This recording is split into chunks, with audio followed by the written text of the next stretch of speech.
Brought you to Shadow King Nazareth. I'm here with my review of Sailor Moon Crystals, episode 18. So we start off where we ended last episode, with Sailor Jupiter being taken by Rubeus. Yeah, that's his name. Back to the base of the Black Moon, and everybody's grieving all over about this, especially Sailor Moon. And back at the Black Moon base, they, the leader, whose name escapes me at the moment, is talking with the wise men, and he says that they need to destroy the legendary silver crystal so that their black malefic crystal will be invincible and they can take over the world and the universe and blah blah blah. And we also got to see that one of the four Spectre sisters, whose name also escapes me, and I probably won't remember it because she just died in this episode. Spoilers. Not really. She was grieving her four other sisters. Well, actually, three sisters. And she plots a revenge. And meanwhile, the Sailor Guardians spot that one of the last sister who fought Sailor Jupiter left one of her earrings, and Luna tells Artemis to bring a sample dish and try to analyze it. And thus he teleports a giant sample dish. I was not aware they could do that. Anyway,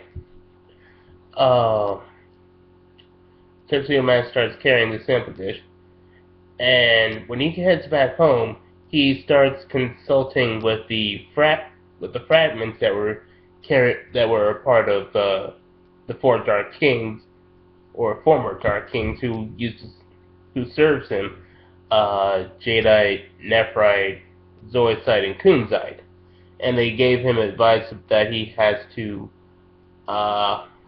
do everything he can to protect Sailor Moon and stop the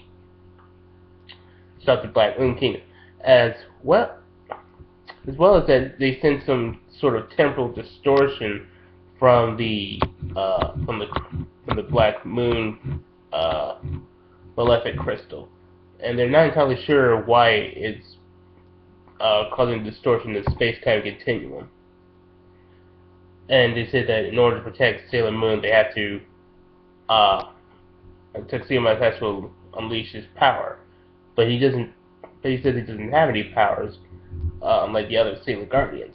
But he says that they do, especially since he's been reincarnated and he's helped Sailor Moon go from being a princess to a queen, and thus he will become her king.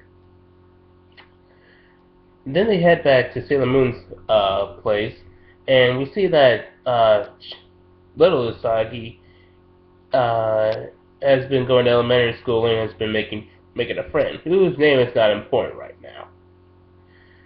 And she sees the black malefic crystal earring, and she's completely traumatized and feared by it.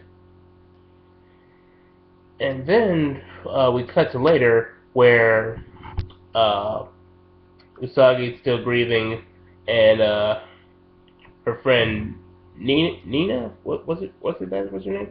I think that was it. Nina tries to cheer up Usagi, and the other guy who's got with the glasses, I keep forgetting their name. It's been a while since I've seen him. I know the D-Dub called him Melvin, and I'm kind of hesitant towards calling him that, because I know that's not his name. He says that they should check out this DVD where the sidekick is talking about this organization called the Black Moon. I'm considering that Sailor Moon came out before DVDs even existed. I'm gonna have to say that, that Toei Animation decided to update certain aspects of the Sailor Moon series, which is a nice call. It would have helped if we did that with Dragon Ball, Dragon Ball Z Kai, with the whole Boo saga where Majin Buu was playing on a Game Boy instead of something more advanced like a Nintendo DS. But they already decided to use the existing animation and just updated the visual. So what can you do? But back to Sailor Moon. Basically, the last Spectre girl uh, acts like a psychic and says that the Black Moon comes in peace and that they shouldn't trust the White Moon group, which is basically the Sailor Guardians. And she says that they're going to hold a meeting for everyone to attend to, so they can receive her message. And Usagi and Sailor Venus try to go there, or at the very least, Sailor Venus goes there and tries to stop her, while she ends up brainwashing everybody. And Sailor Venus starts fighting the four specters. And meanwhile, Usagi realizes that Little Usagi has stolen her brooch, which contains a legendary silver crystal. And she finds her and says she asks her to return it. However, a being is about to strike Little Usagi, and Usagi catches her and gets her out of the blast range. And then Rubeus reveals that it was pretty effective how she managed to dodge it, which is what she expected of Sailor Moon and the rabbit. So the Black Moon was aware that Usagi is Sailor Moon. Which brings up the question, why haven't they tried to attack her while she's vulnerable? I mean, just being regular old Usagi. Maybe they'd like to be more sporting, whatever. And anyway, Tuxedo Man confronts Rubeus, and Rubeus tries to use some of his flame powers, but Tuxedo Man throws an energy blast at him and manages to beat him, and thus he retreats. Then we cut back with Sailor Moon arriving to aid Sailor Venus, and she uses her moon rod and her moon healing halation, and to defeat the last of the Spectre sisters. And she asks Little Usagi why did she try to steal legendary silver crystal.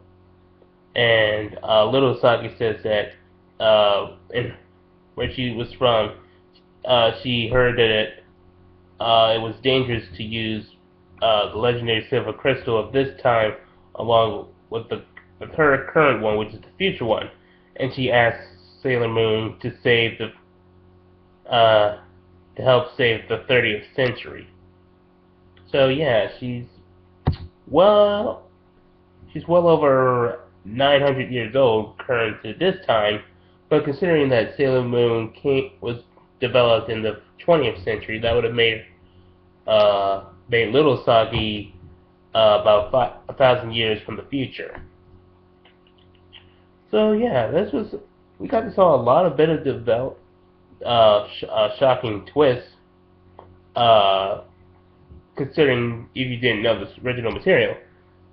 It was nice to see a little bit of development with Little Usagi starting to make some friends, and it was nice to have that little tender moment where Usagi and the others were grieving about the loss of Sailor Jupiter. And I did like that nice bit that the Black Moon tried to pretend to be... Excuse me for a moment.